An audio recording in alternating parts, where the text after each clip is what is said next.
The Texas Bloodbath, the pastor who slaughtered 12 men over a stolen Bible. The heat in Houston was merciless that summer morning, the kind that made asphalt shimmer and turned car hoods into griddles. Pastor David Whitmore stood in the doorway of Grace Community Church, watching the sunrise paint the sky in shades of orange and pink. At 47 years old, he carried himself with the quiet dignity of a man who had found his purpose late in life. His grey-streaked hair was neatly combed, his white shirt pressed despite the early hour, and his weathered hands clutched a ceramic mug of black coffee. The church itself was modest, a converted warehouse in the Fifth Ward neighborhood where David had grown up.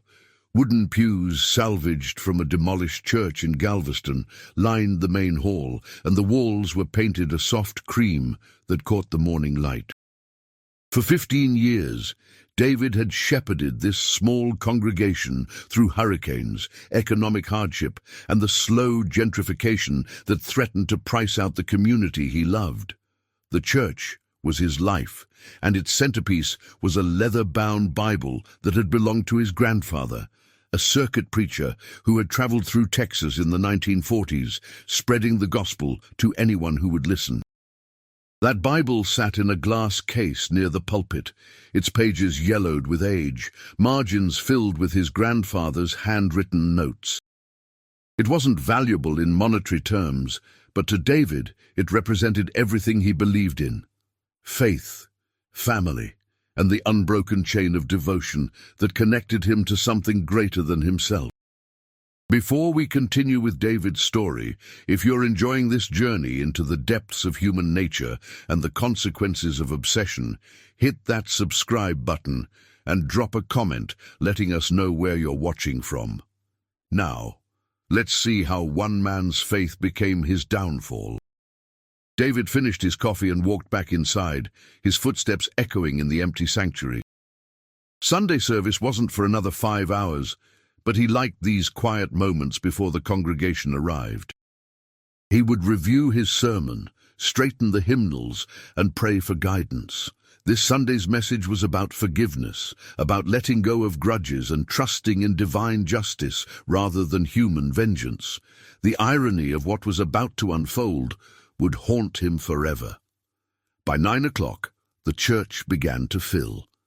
Miss Eleanor Washington, 83 years old, and a founding member of the congregation, arrived first, as always.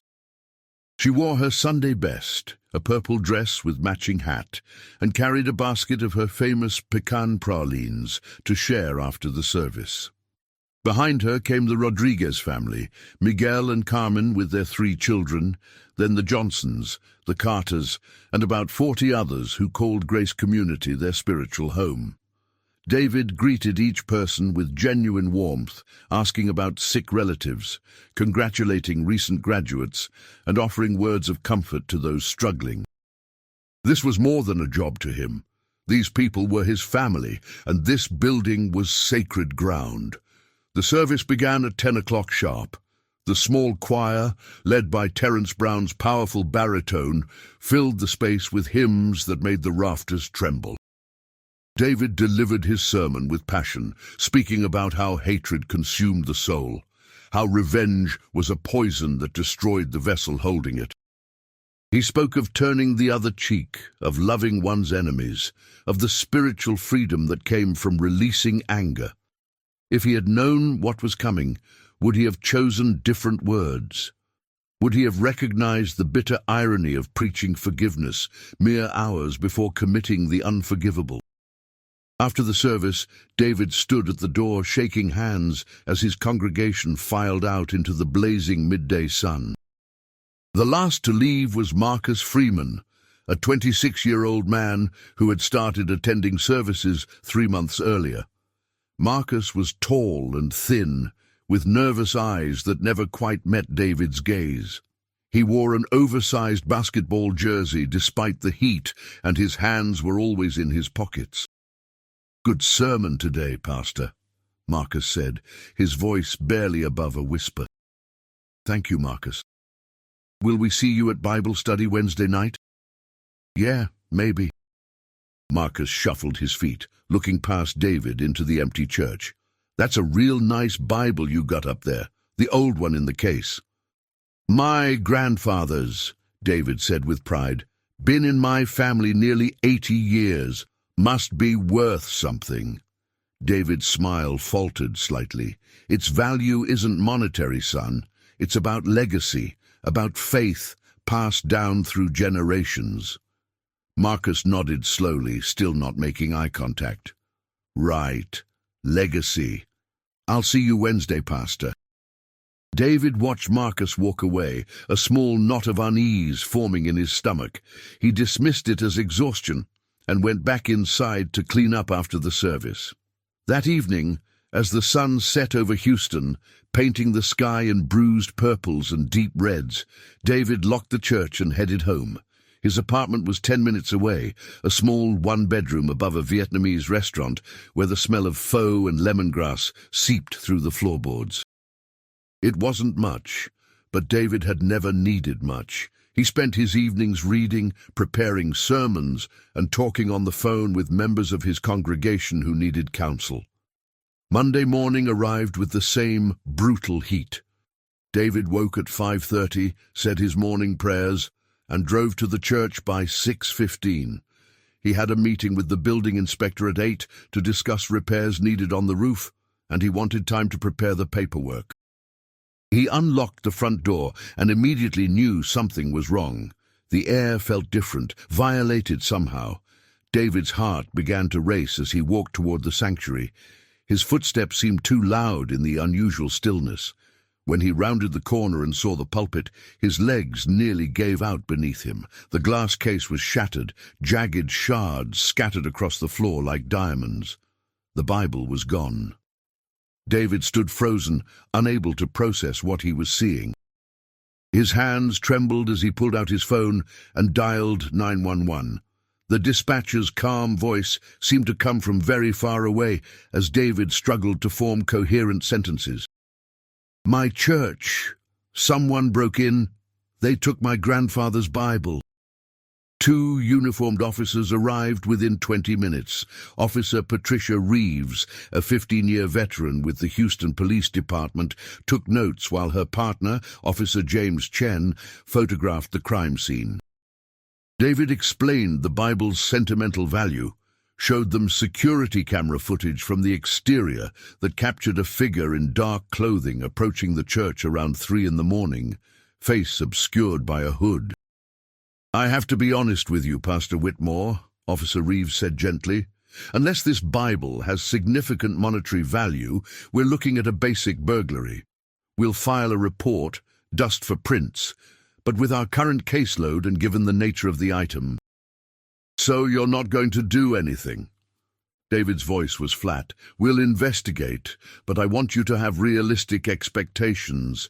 These cases are difficult to solve." After the officers left, David sat in a pew and stared at the empty case. He tried to pray but found no words. The violation went deeper than theft. Someone had entered his sanctuary, had destroyed something irreplaceable, had broken the sacred trust between pastor and community. The loss felt like losing his grandfather all over again. Over the next 3 days, David became obsessed. He couldn't eat, couldn't sleep, couldn't focus on anything except finding his Bible. He printed flyers and posted them throughout the neighborhood, offering a $500 reward, money he could barely afford. He visited pawn shops across Houston, searching their shelves for any sign of the worn leather binding. He called the police department daily for updates until Officer Reeves stopped taking his calls. Wednesday evening Bible study became an interrogation. David questioned each member of his congregation, asking about suspicious behavior, strangers hanging around the church, anything unusual.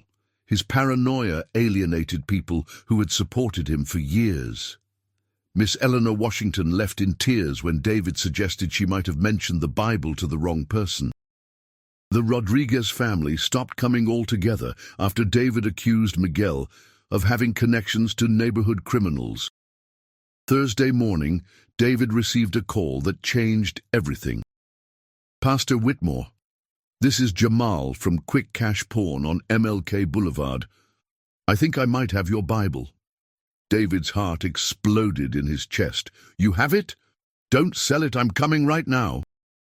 He drove across town at dangerous speeds, running 2 red lights and nearly causing an accident on the freeway.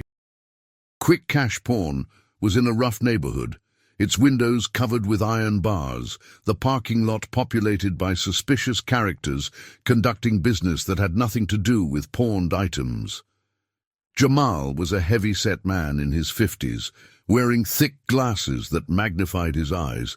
He looked uncomfortable as David burst through the door. "Show me," David demanded. Jamal produced the Bible from behind the counter. David's hands shook as he took it, recognizing immediately the water stain on the back cover, the way certain pages fell open to his grandfather's favorite verses. It was real. Someone had actually tried to pawn his grandfather's Bible for drug money. "Who brought this in?" David's voice was barely controlled rage. "Man, I can't give out that information." "Who?" David slammed his fist on the counter, causing other customers to turn and stare. Jamal sighed. "Look, I'll tell you because I can see this means something to you, but you didn't hear it from me. Guy named Marcus Freeman. Comes in here sometimes trying to sell stolen electronics and stuff. I knew something was off about this Bible. Too nice for someone like him to own legitimately. That's why I called you." Marcus, the quiet young man who had admired the Bible after Sunday service, the one who had asked about its value.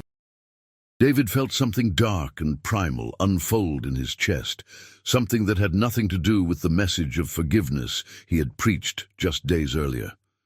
"Where can I find him?" "Pastor, maybe you should let the police—" "Where?" Jamal wrote an address on a piece of paper, hands trembling. "He stays at a trap house on Lockwood. Man, please don't do anything crazy." David took the Bible and the address and walked out without another word. He sat in his car for a long time, staring at the leather cover, feeling the weight of his grandfather's legacy in his hands. He thought about calling Officer Reeves, about doing things the right way, letting the justice system handle this. Instead, he started his car and drove toward Lockwood Drive. The trap house was exactly what David expected, a sagging structure with boarded windows, overgrown yard filled with trash, and the unmistakable presence of illegal activity. Several young men sat on the porch, passing around what David assumed was marijuana. Music thumped from inside, bass so heavy it vibrated the windows of parked cars. David sat in his car across the street, watching. He wasn't sure what he intended to do. Confront Marcus, demand an apology, call the police now that he had recovered the Bible. His thoughts were a chaotic swirl of anger, betrayal, and something else he couldn't name. As the sun set, people came and went from the house. Drug deals happened in plain sight. Fights broke out and were quickly contained. This was a world David knew existed, but had managed to keep separate from his ministry. Seeing it up close, seeing the casual violence and desperation, something hardened inside him. Around midnight, Marcus emerged from the house, alone for the first time. He walked down the street with that same nervous energy, hands in his pockets, looking over his shoulder. David started his car and followed at a distance. Marcus turned down an alley between abandoned buildings. David parked and followed on foot, his heart pounding so hard he thought it might burst. When Marcus stopped to light a cigarette, David called out, "Marcus!" The young man spun around, eyes wide with recognition and fear. "Pastor Whitmore, what are you—" "You stole from me." David's voice was eerily calm. "You came into my church, pretended to worship, gained my trust, and then you stole the most precious thing I owned." Marcus backed away, hands raised. "Man, I'm sorry, okay? I was desperate. I needed the money. I didn't think you'd—" "Didn't think I'd what? Care? Notice? Come after you?" David took a step forward. In his hand, unnoticed until now, was a tire iron from his trunk. Marcus saw it and ran. David chased him deeper into the alley, rage giving him speed he didn't know he possessed. Marcus tripped over garbage bags and went down hard. David was on him in seconds, the tire iron raised high. "Please, Pastor, don't—" The first blow split Marcus's skull open. Blood sprayed across the alley wall, in an arterial pattern that would later be used to reconstruct the crime scene. The second blow caved in his cheekbone. By the third blow, Marcus had stopped screaming. David didn't stop until his arm was too tired to swing anymore. He stood over Marcus's body, chest heaving, hands covered in blood. The tire iron clattered to the ground. What had he done? David fell to his knees, staring at his hands like they belonged to someone else. This wasn't him. This wasn't the man who preached forgiveness and peace, but it was him, and he had killed someone. Panic set in. David looked around wildly, expecting police sirens, witnesses, divine intervention. Nothing. The alley was silent except for his ragged breathing and the distant thump of music from the trap house. He had to think. Had to get away. David heard footsteps and voices.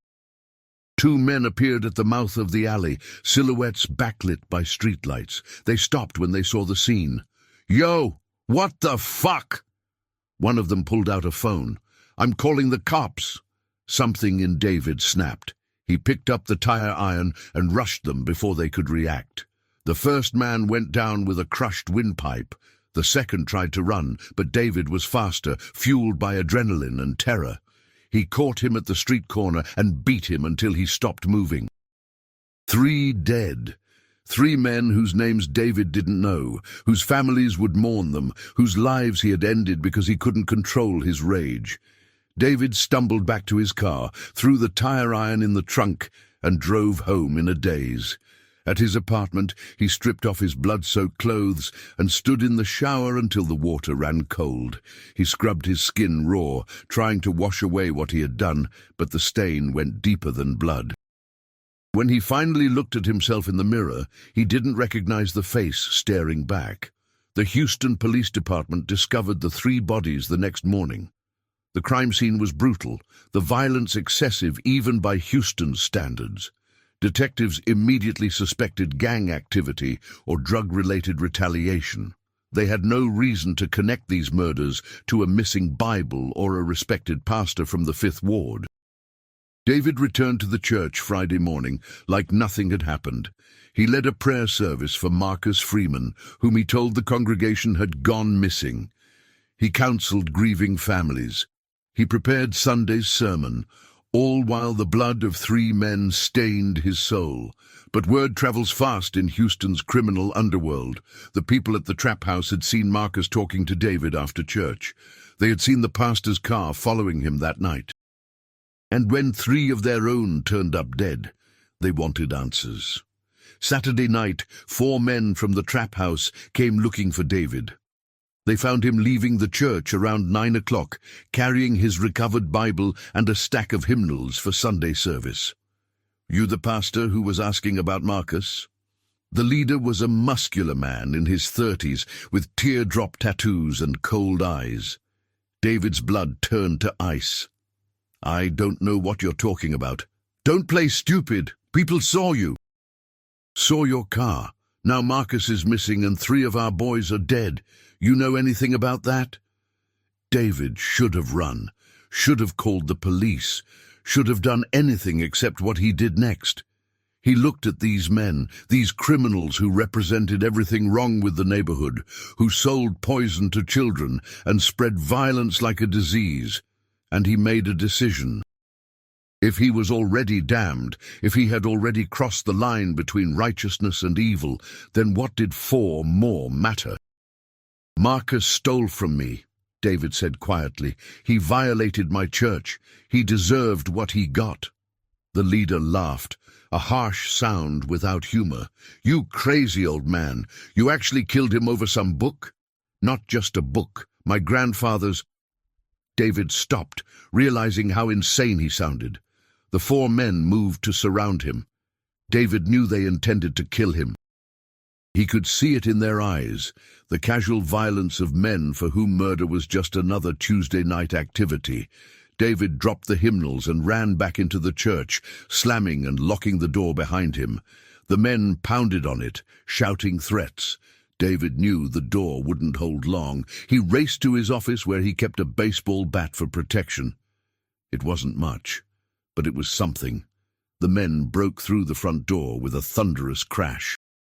David could hear them spreading out, searching the darkened church. He crouched behind his office desk, bat in hand, praying for a miracle he knew he didn't deserve.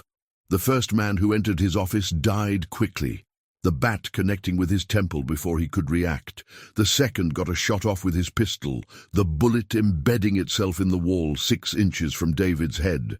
David swung wildly, connecting with the man's gun hand and then his skull. The remaining 2 rushed him together. What followed was a brutal, desperate struggle in the closed confines of the office. David fought like a cornered animal, all technique abandoned in favor of pure survival instinct. He used the bat, his fists, a letter opener from his desk, anything he could reach. When it was over, all 4 men lay dead or dying on his office floor. David collapsed against the wall, covered in blood, gasping for air. 7 dead, 7 men killed over a stolen Bible. He should have called the police then, claimed self-defense, which it partially was, but David knew the investigation would reveal the first 3 murders, would uncover his rage-fueled violence in the alley. There was no path forward that didn't end with him in prison for the rest of his life. So David cleaned up. He spent the entire night dragging bodies to his car, driving them to remote locations around Houston, dumping them where they might not be found for days or weeks. He scrubbed blood from the church floor with bleach. He repaired the broken front door as best he could. By sunrise Sunday morning, you would never know what had happened. David led Sunday service like a man in a trance.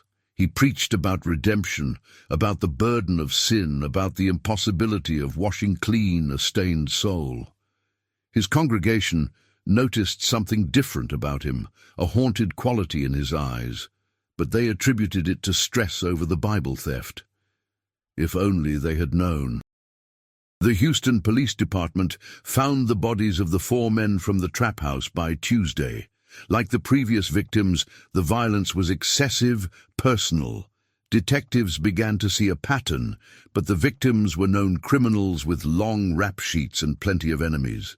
The investigation moved slowly, hampered by witnesses who wouldn't talk, and a community that had learned long ago that cooperating with police only brought trouble. David tried to return to normal life, but the weight of what he had done was crushing him. He saw the dead men's faces every time he closed his eyes. Their blood was on his hands, no matter how many times he washed them. The Bible sat in its repaired case, recovered but meaningless now. What good was preserving his grandfather's legacy when he had become a monster? Wednesday night Bible study was sparsely attended. Word had spread about David's erratic behavior, his paranoid accusations after the theft. Only the most loyal members still came, including Miss Eleanor Washington, who had forgiven his harsh words. "Pastor, are you feeling all right?" she asked after the study ended. "You seem troubled." "I'm fine, Miss Eleanor, just tired." "You look like a man carrying a heavy burden. Sometimes confession is good for the soul." David almost laughed at that. Confession. As if admitting his sins to this sweet old woman would somehow make 7 murders acceptable, as if there was any path to forgiveness for what he had done. That night, David sat alone in the church, staring at his grandfather's Bible. He opened it to passages about murder, about Cain and Abel, about David and Bathsheba, about Peter denying Christ 3 times. The Bible was full of flawed men who failed God, but somehow found redemption. Could there be redemption for him? Thursday morning brought a knock on David's apartment door. He opened it to find 2 men in cheap suits, obviously detectives even before they showed their badges. "Pastor David Whitmore, I'm Detective Robert Martinez. This is Detective Sarah Chen. We'd like to ask you some questions about some recent homicides." David's heart stopped. This was it. They knew. Somehow they had connected him to the murders. He invited them in, offering coffee he didn't have, desperately trying to appear calm. "We're investigating the deaths of 7 men over the past week," Detective Martinez said, pulling out a notebook. "All killed with excessive violence, all with connections to the drug trade in your neighborhood. We're talking to community leaders, pastors, anyone who might have seen something unusual." They didn't know. They were just canvassing the area. David felt a wave of relief so strong he had to sit down. "I haven't seen anything unusual," he lied. "My church is several blocks from where most of that activity happens. We understand you reported a burglary at your church last Sunday," Detective Chen asked. "A stolen Bible?" "Yes, but I recovered it from a pawn shop. And the thief? Young man named Marcus Freeman. I don't know where he is now." The detectives exchanged a look. "Marcus Freeman is one of our victims," Martinez said. "Found beaten to death in an alley last Thursday night." David forced his face to remain neutral. "That's terrible. He seemed troubled, but I never thought—" "When did you last see him?" "Sunday service. He left with everyone else." More questions followed, most of them routine, none of them directly accusatory. David answered carefully, sticking as close to the truth as possible while omitting the crucial details. After 20 minutes, the detectives thanked him for his time and left. David stood at his window watching them drive away. They would be back. These detectives weren't stupid. Eventually, they would find the connection between the victims, between Marcus and the Trap House crew. Eventually, they would figure it out. He had to run, had to disappear before they put it together. But where could a pastor go?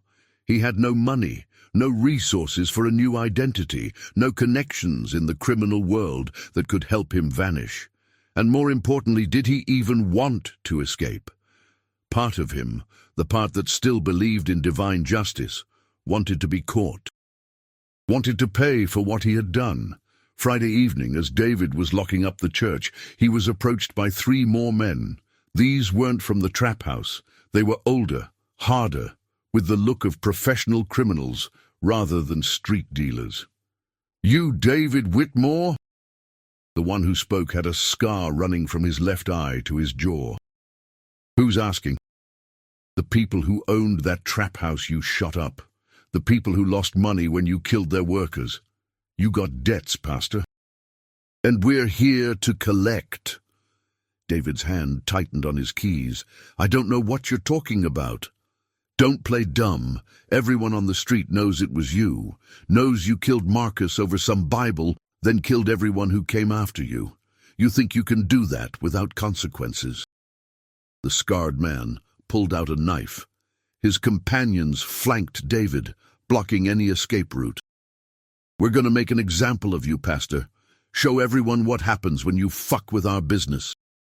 David felt the familiar surge of adrenaline, the same rage that had driven him to kill 7 men. He wasn't going to die here, not like this, not as a victim. If he was going down, he was going down fighting. He threw his keys at the scarred man's face, a momentary distraction. Then he rushed the man on his right, using his weight to drive him into the brick wall of the church. The man's head connected with a sickening crack. David grabbed the knife from his belt and spun to face the other 2. The fight was brutal and desperate. David took a knife slash across his forearm that cut deep into muscle. He felt ribs crack when one of them kicked him in the side. But rage and adrenaline made him stronger than he had any right to be. He fought with the ferocity of a man who had already crossed every moral line and had nothing left to lose. When it ended, 3 more bodies lay in the parking lot of Grace Community Church. 10 dead, 10 men whose blood stained David's soul. He staggered into the church, bleeding heavily from his arm. He used the first aid kit to bandage the wound as best he could, then sat in a pew trying to catch his breath. The church was dark except for the streetlight filtering through the stained glass window above the altar, painting the walls in colors that looked like blood. David looked up at the cross mounted behind the pulpit. He tried to pray, but the words wouldn't come.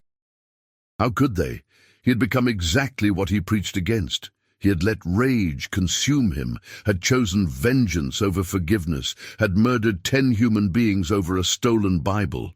The Bible itself sat in its case, mocking him with its presence. His grandfather's legacy, preserved at the cost of 10 lives. What would the old circuit preacher think of what David had become? Would he understand the rage, the violation of having something sacred stolen? Or would he be horrified at the monster his grandson had become? David knew he couldn't run from this anymore. The bodies outside would be discovered soon. The detectives would connect all the murders. His DNA, his blood from the fight, was all over the crime scene. There was no escape, no redemption, no path forward except the one that led to a prison cell or death row. He pulled out his phone and called 911 for the second time in a week, but with a very different confession to make. This is Pastor David Whitmore of Grace Community Church. I need to report a crime, multiple crimes. I've killed 10 men. The dispatcher's voice sharpened with tension. Sir, can you repeat that? I killed 10 men. The first was Marcus Freeman, last Thursday in an alley off Lockwood. Then 3 others who witnessed it. Then 4 more who came to the church. And tonight 3 more in the parking lot. I killed them all. Sir, are you hurt? Do you need medical assistance? I need the police. I need to confess. David's voice broke. I need this to end. Within minutes, the church was surrounded by police cars, their lights painting the building in flashing red and blue. David walked out with his hands raised, the Bible clutched against his chest, surrendering to officers who approached with weapons drawn and faces tense with fear. Detective Martinez was called to the scene. When he saw David, his expression was one of shock and disbelief. Pastor Whitmore, you? It was me, David said quietly as they handcuffed him. All of them. I killed them all because someone stole from me. I killed them because I was angry, because I wanted revenge, because I forgot everything I ever preached about forgiveness. The crime scene investigation would take days.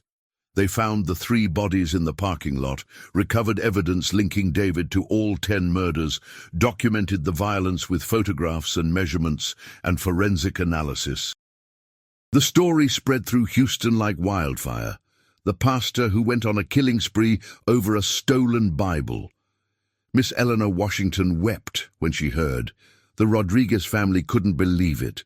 The entire congregation was traumatized, their trust shattered, their faith tested by the revelation that their spiritual shepherd was a murderer. David's trial was swift. He pleaded guilty to all charges, refusing to mount any defense. The prosecution presented overwhelming evidence: DNA, witness testimony, his own confession. The defense attorney tried to argue temporary insanity, a break from reality caused by the trauma of the theft, but David rejected that narrative. I knew what I was doing, he told the court, every single time.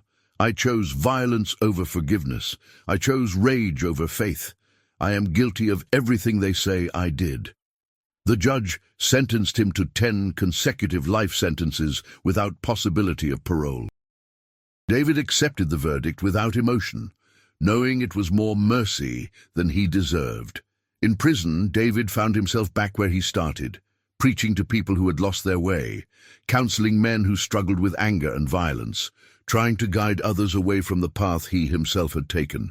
The irony wasn't lost on him. He had become a cautionary tale, a living example of how quickly a good man could become a monster when consumed by rage.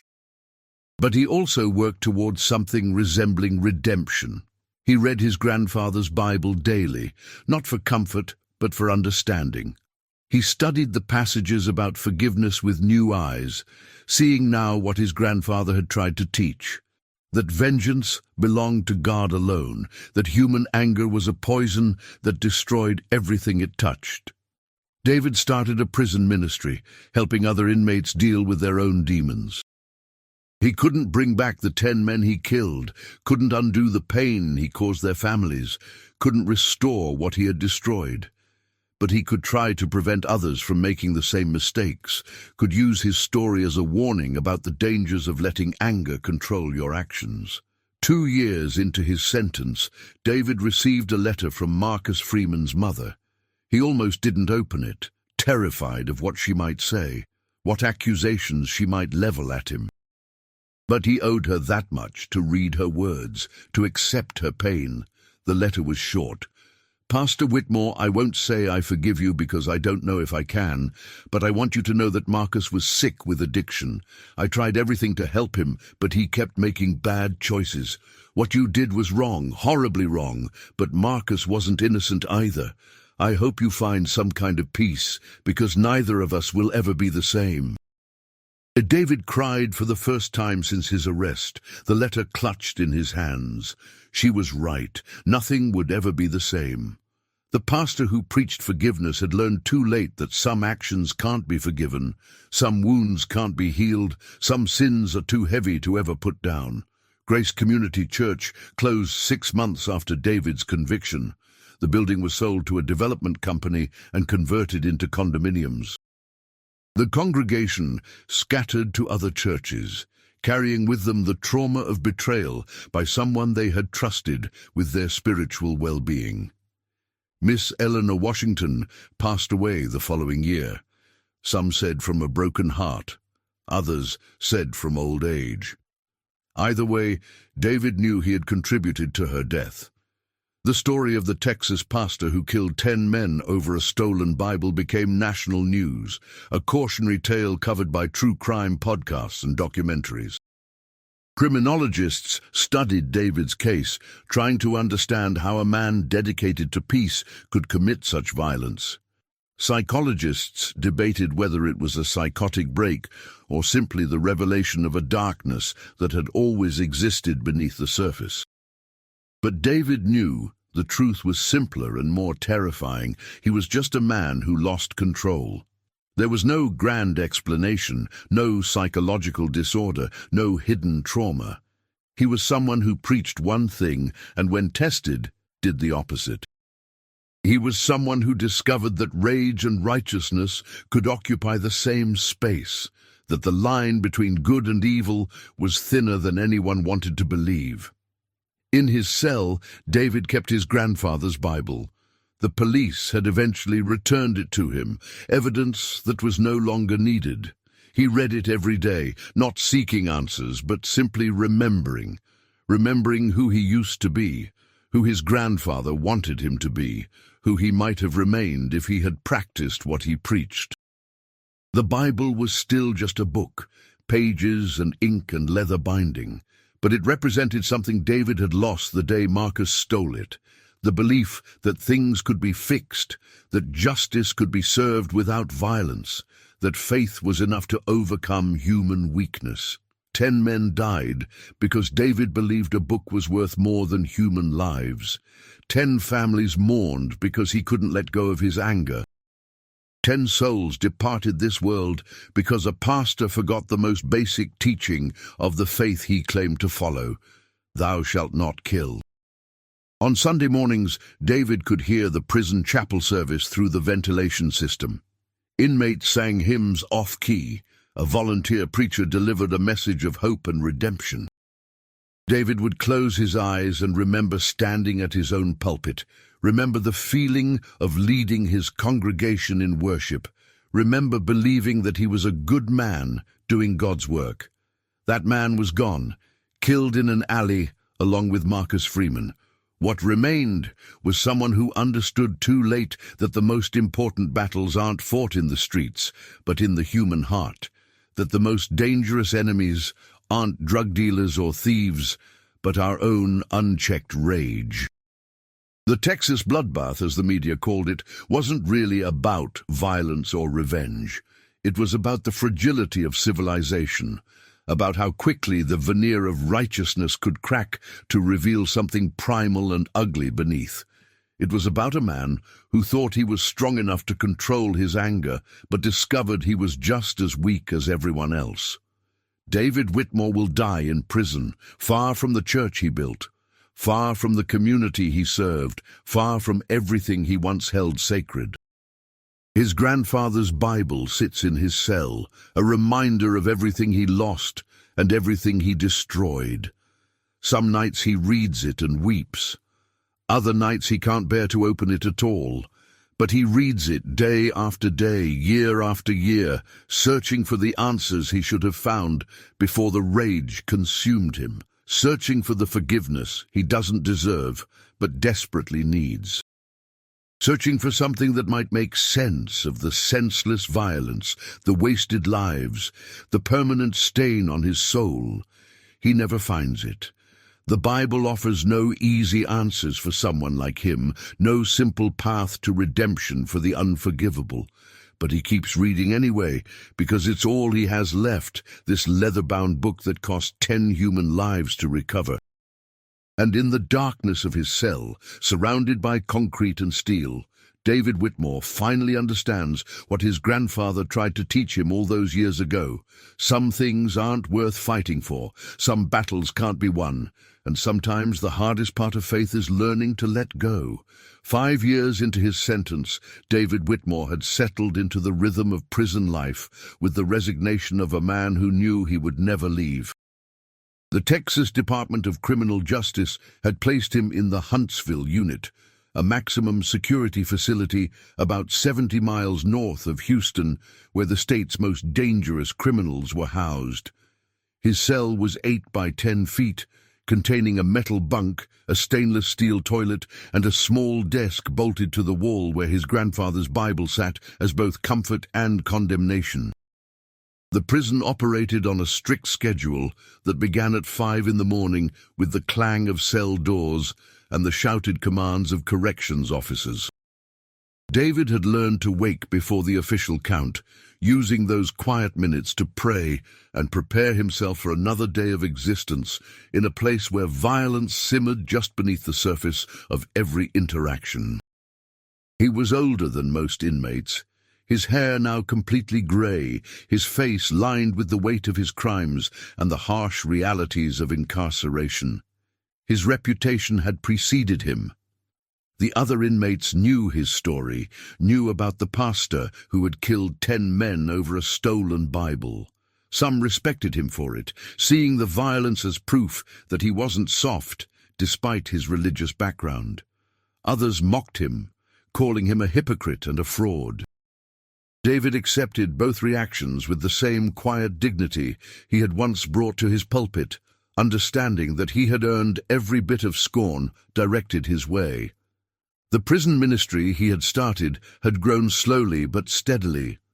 Every Tuesday and Thursday evening, David was allowed to conduct Bible study in the chapel, a converted storage room with folding chairs and a wooden cross someone had carved from scrap lumber. Between 8 and 15 inmates attended regularly, men serving time for everything from armed robbery to murder, men who were searching for something to believe in or simply looking for an excuse to leave their cells for an hour. David never preached about forgiveness anymore. He had learned that lesson too late and too brutally to offer it as easy comfort to others. Instead, he focused on accountability, on accepting responsibility for your actions, on living with the consequences of your choices. His sermons were different from what he had delivered at Grace Community Church. Harder and more honest, stripped of the comforting platitudes that made faith seem simple. "We're all here because we made choices," he told the group one Thursday evening in October. The chapel was stuffy, the air conditioning broken again, and the men shifted uncomfortably in their plastic chairs. Bad choices, violent choices, choices that hurt other people, and no amount of prayer is going to change what we did. The men I killed are still dead. The people you hurt are still hurt. That's the reality we have to live with. A young inmate named Carlos Rodriguez raised his hand. He was 23, serving 15 years for a gang-related shooting that had left a bystander paralyzed. "So, what's the point then? If we can't be forgiven, Why are we even doing this? David considered the question carefully. Forgiveness from God might be possible. I don't know. I hope so. But that's not why we're here. We're here because even if we can't undo what we did, we can try to be better than we were. We can try to prevent other people from making the same mistakes. We can use our stories as warnings. Another inmate, Thomas Blackwell, spoke up. He was in his 40s, a former drug dealer serving life without parole for killing a rival. But, Pastor, you taught forgiveness before all this happened. You believed in redemption. What changed? I changed, David said quietly.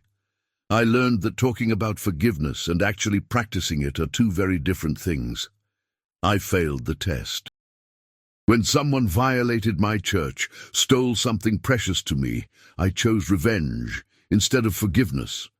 And that choice cost 10 men their lives and destroyed everything I had built. So now I teach from experience, not theory. The honesty was brutal, but necessary. David had learned that these men could smell insincerity from a mile away. They had been lied to by lawyers, judges, family members, and themselves. The only thing that resonated was truth, no matter how uncomfortable. After the Bible study ended, an older inmate named Raymond Washington approached David. Raymond was 71 years old, serving his 35th year for a murder committed during a robbery in 1990. He had white hair and gentle eyes that seemed out of place in a maximum security prison. "Pastor, can I talk to you privately?"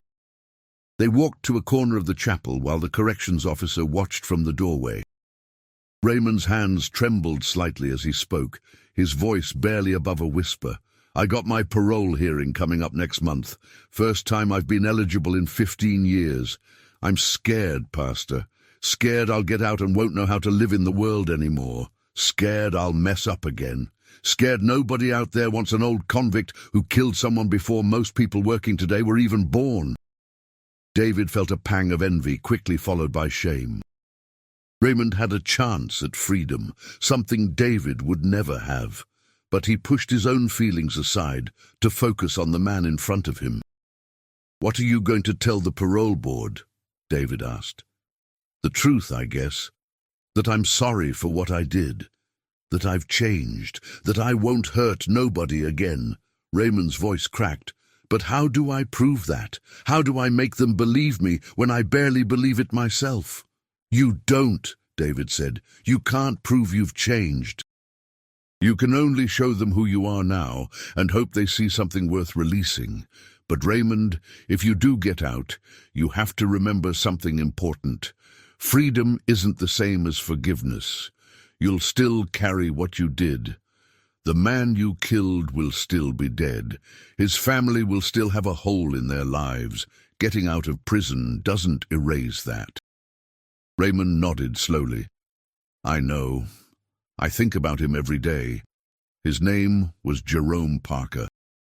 He was 26 years old, working night shift at a convenience store to pay for college. I shot him for $243. I remember the exact amount because I counted it afterward, like that money was worth more than his life. Tears rolled down his weathered face. "How do I live with that, Pastor? How do I wake up every day knowing what I took from the world?"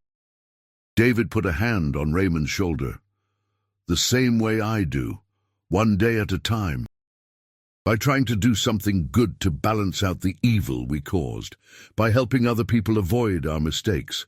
It won't ever be enough, but it's all we can do." They stood together in silence for a moment, two men bound by guilt and the knowledge that some actions can never be undone. Finally, the corrections officer called time, and they returned to their cells for the evening count. That night, David lay on his bunk, staring at the ceiling. He thought about Raymond's upcoming parole hearing, about the possibility of freedom that dangled just out of reach for so many inmates. He thought about what he would do if he were somehow released, where he would go, how he would live. But those thoughts were academic exercises, as meaningless as imagining he could fly or breathe underwater. He would die in this cell or one like it. That was his reality. 2 weeks later, David was summoned to the warden's office. This was unusual enough to spark anxiety. In prison, unexpected changes to routine almost always meant bad news. He was escorted through the facility by 2 guards, past cells where inmates called out questions he didn't answer, through locked gates that clanged shut behind him with mechanical finality. Warden Patricia Morrison was a stern woman in her 50s who had been running Huntsville Unit for 8 years. She had a reputation for being fair but inflexible, someone who believed in rehabilitation but wouldn't tolerate disruption. David had interacted with her only a handful of times, mostly regarding his ministry program. "Sit down, Whitmore," she said, gesturing to a chair across from her desk. The office was surprisingly normal, with family photos on the desk and diplomas on the wall, a reminder that the people who ran prisons went home to regular lives at the end of their shifts. David sat, hands folded in his lap, waiting. "I've been reviewing your file," Morrison said, opening a thick folder.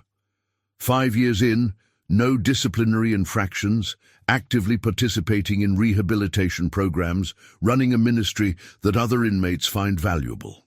By all accounts, you've been a model prisoner. "I'm serving 10 consecutive life sentences, Warden. Model behavior doesn't change that." "No, it doesn't," she agreed, "but it does matter for other reasons. I've received a request from a documentary filmmaker who wants to interview you. She's doing a series on religious violence in America and wants to feature your case. Normally, I would reject this kind of request outright, but she's legitimate, well-credentialed, and has promised to handle the subject sensitively." David's stomach tightened. "I'm not interested in being famous for what I did. I understand. But there's another aspect to consider. The documentary would also interview the families of your victims, give them a platform to talk about what they lost, how your actions affected them. You'd be giving them something you can't give any other way, a voice." The thought of facing those families, even indirectly through a camera, terrified David more than anything that had happened in the 5 years since his arrest. He had written letters of apology to each family, but had received responses from only 2. One was Marcus Freeman's mother, whose ambiguous forgiveness still haunted him. The other was from the brother of one of the trap house dealers, a letter filled with such rage and pain that David had barely made it through reading it. "What if I say no?" David asked. "Then I tell the filmmaker no, and we never discuss it again. This isn't an order, Whitmore. It's an opportunity. But I want you to think about what those families need. Maybe hearing from you, seeing you take responsibility, would help them find some kind of closure. Or maybe it would just open up old wounds. Possibly, but that's their choice to make, not ours. The filmmaker has already contacted several of them, and they want to participate. They want to tell their stories. The question is whether you'll be part of that process or whether it happens without you." David closed his eyes, feeling the weight of yet another impossible decision. Everything about his situation was impossible. Every choice presented bad options and worse alternatives. But maybe that was appropriate. Maybe someone who had made the choices he made didn't deserve easy answers. "Can I have time to think about it?"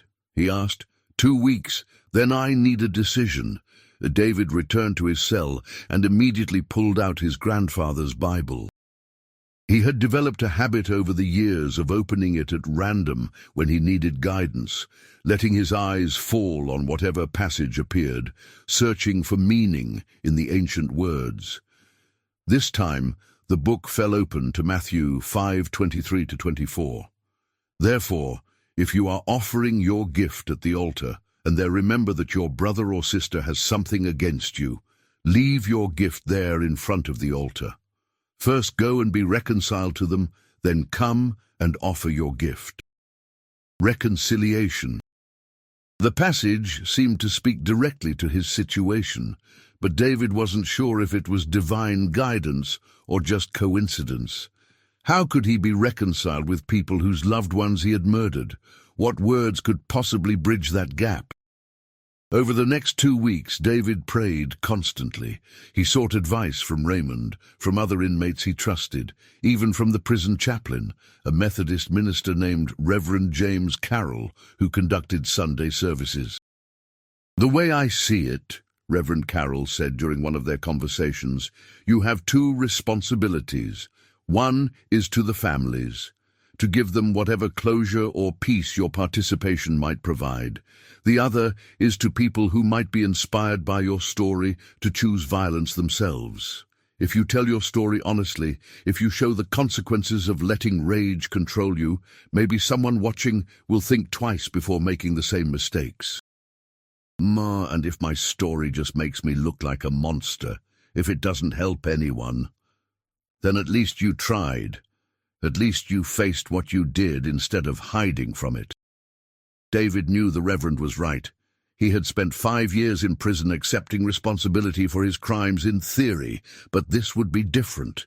This would be public, permanent, recorded for anyone to see. It would strip away any remaining privacy, any last shred of dignity. His story would be reduced to entertainment, packaged for consumption by people who would judge him from the comfort of their homes. But wasn't that exactly what he deserved?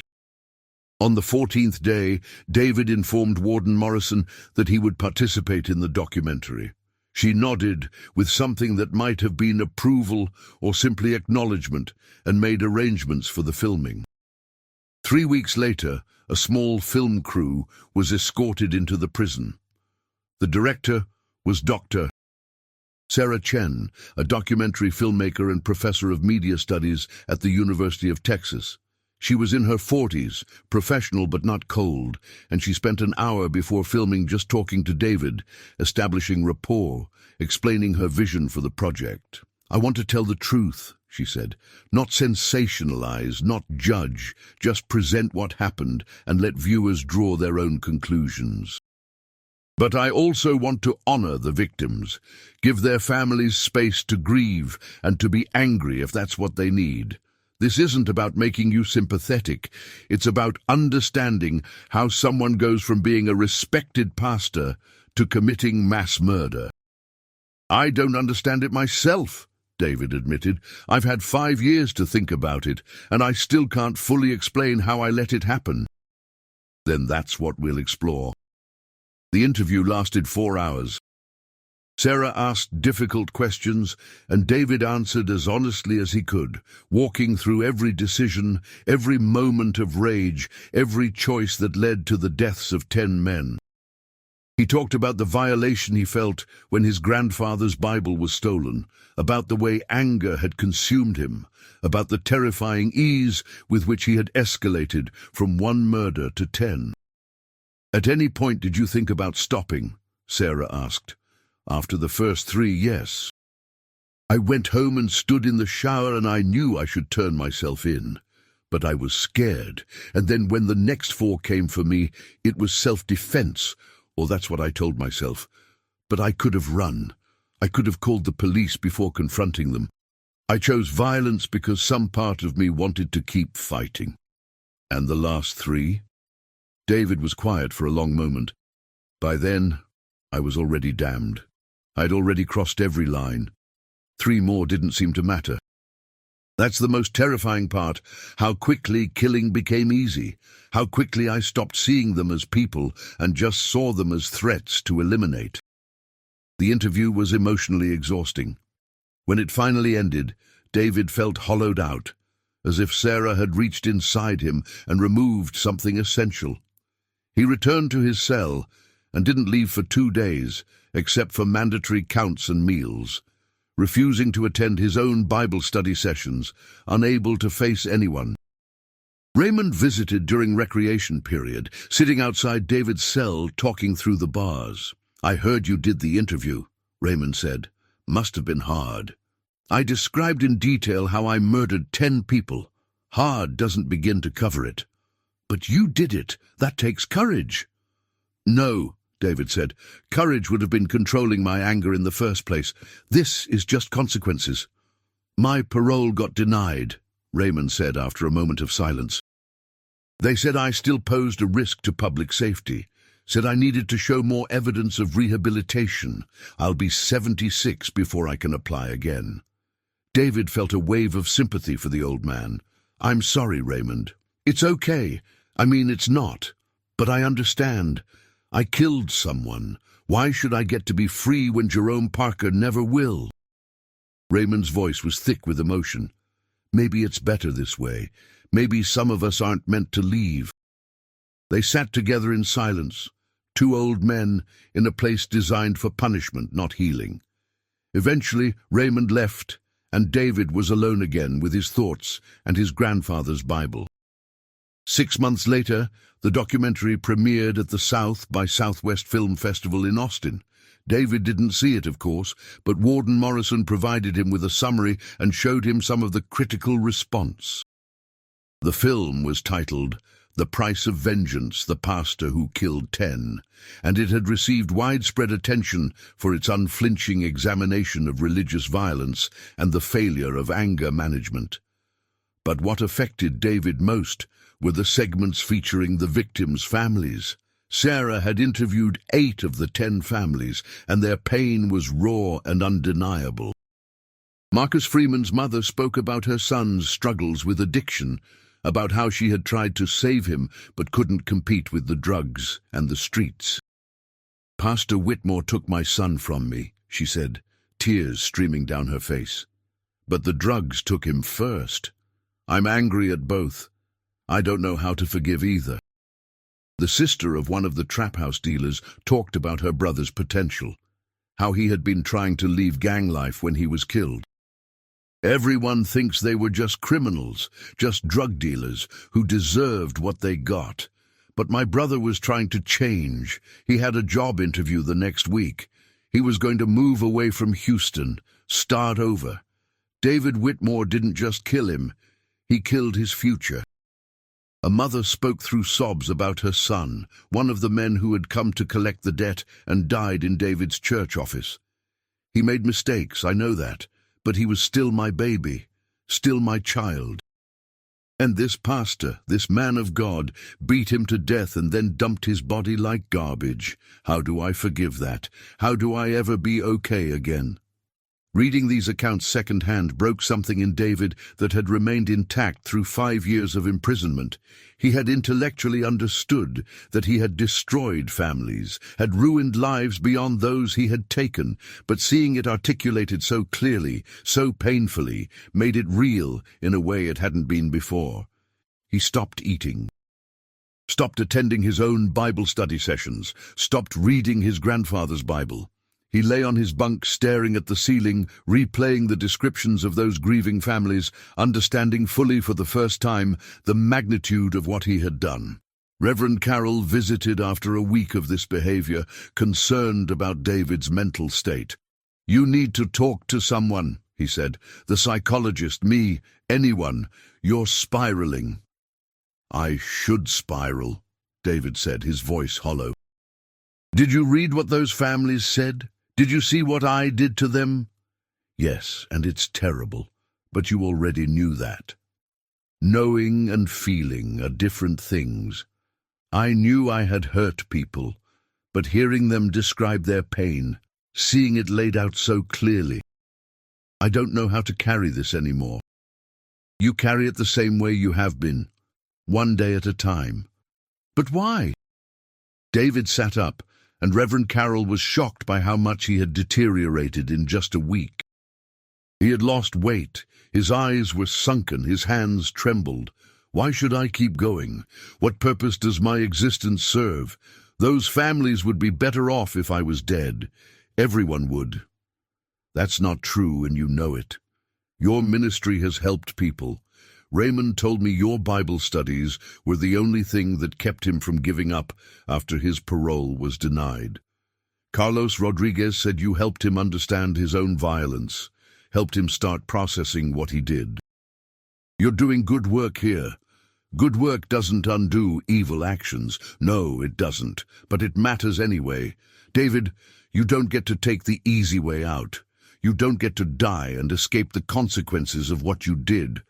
You have to live with it. You have to keep trying to do better, even though it will never be enough. That's your punishment, but it's also your purpose.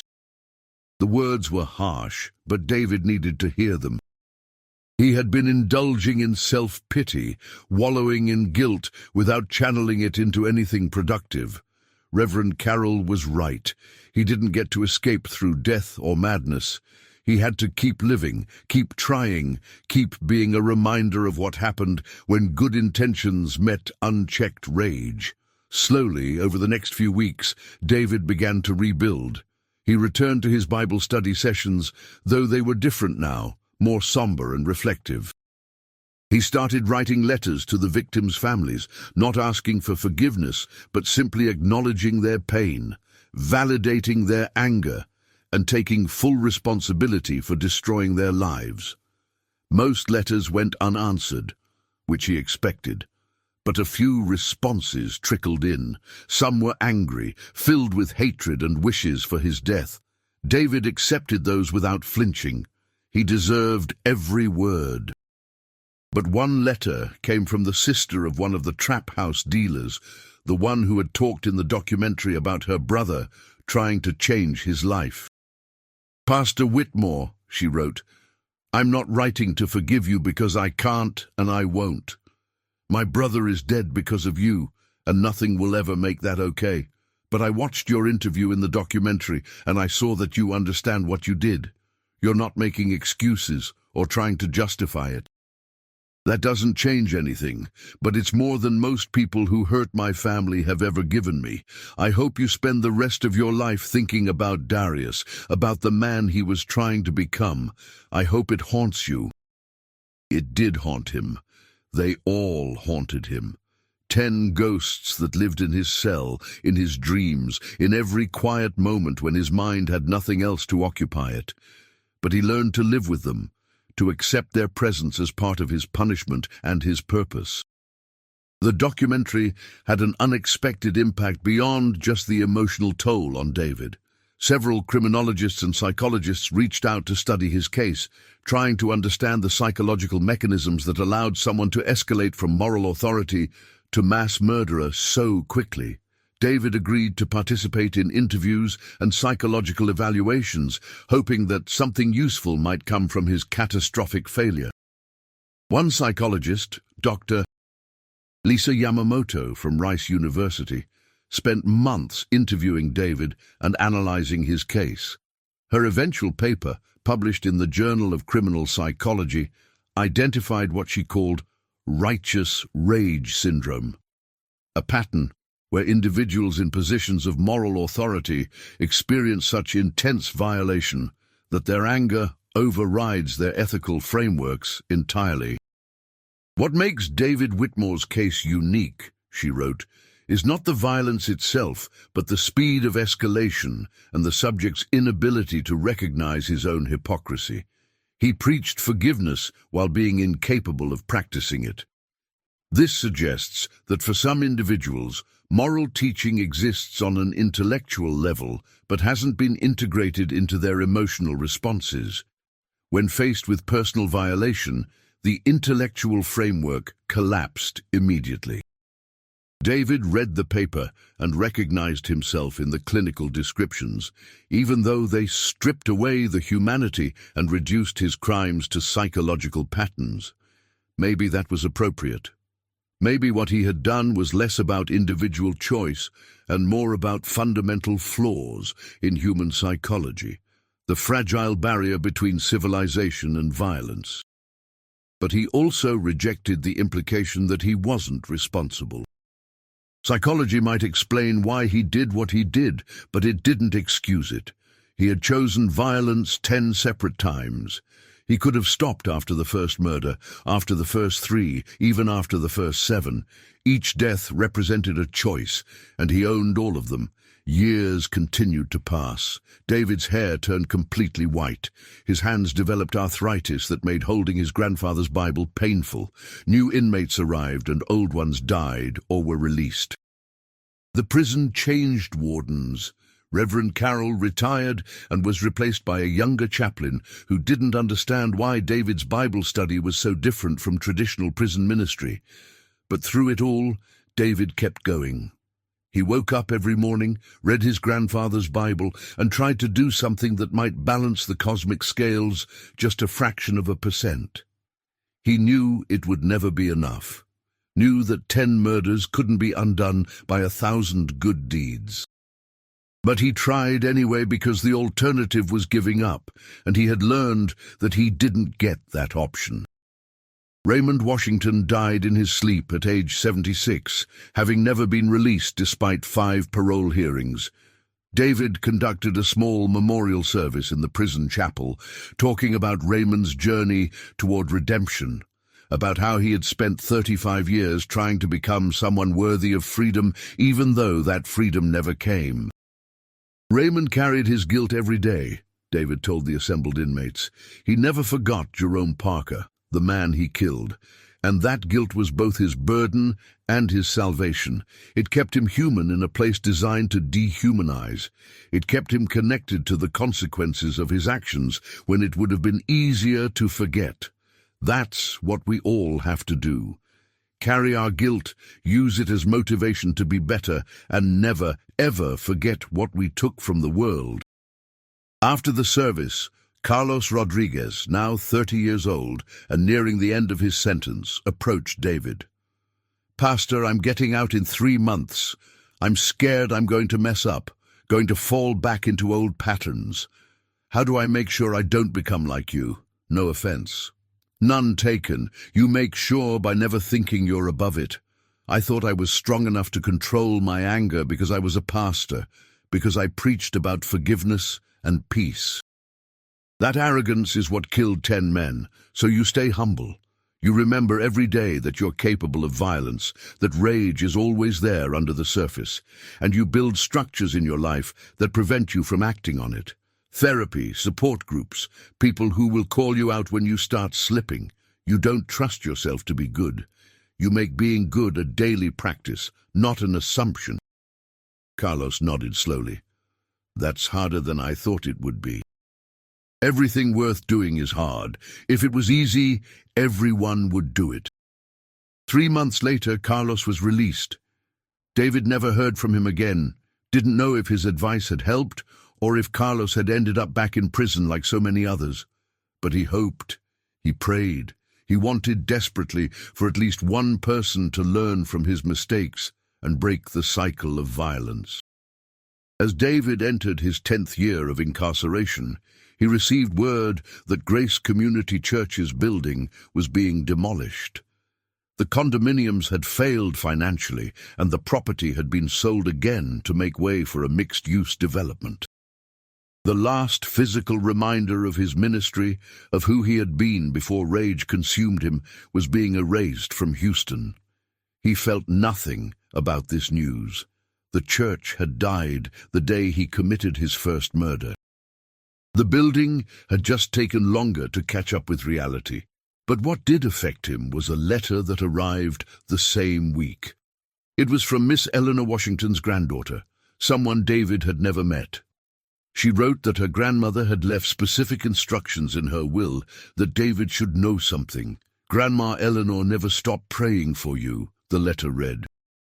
"Every night until she died, she prayed that you would find peace, that you would learn to forgive yourself, that somehow good would come from the terrible things you did. She said you were a good man who made a terrible mistake, and she believed that God could still use you despite everything. I'm not sure I agree with her, but I thought you should know. She forgave you, Pastor Whitmore. Maybe that doesn't matter to you, but it mattered to her." David wept when he read that letter, the first tears he had shed in years.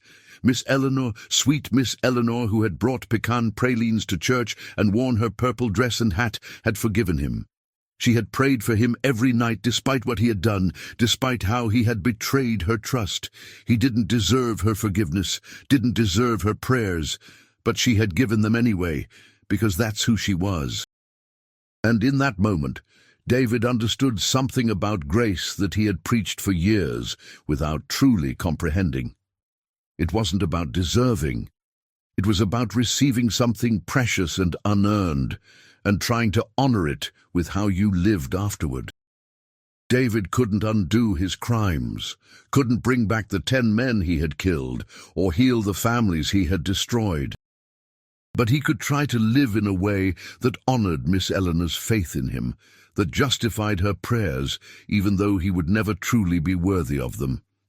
That night, he opened his Bible study session by reading Miss Eleanor's granddaughter's letter. The inmates listened in silence, some crying, others staring at their hands. "Miss Eleanor understood something I'm still learning," David said. "Forgiveness isn't about excusing what someone did or pretending it didn't happen. It's about refusing to let hatred consume your life the way it consumed mine.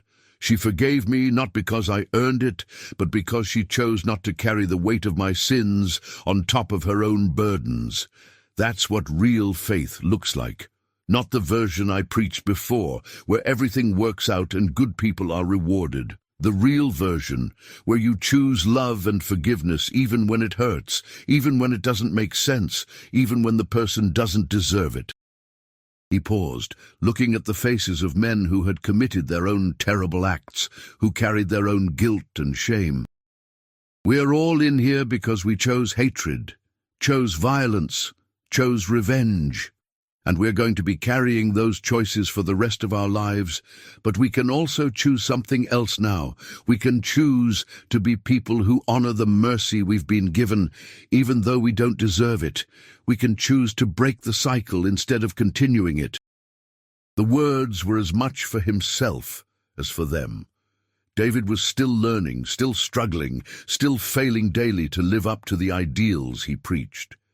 But he kept trying, kept showing up, kept fighting against the rage that had once consumed him. And in a cell in Huntsville Unit, surrounded by concrete and steel and the ghosts of 10 dead men, Pastor David Whitmore continued his sermon, continued his ministry, continued his impossible journey towards something that might, after a lifetime of effort, resemble redemption.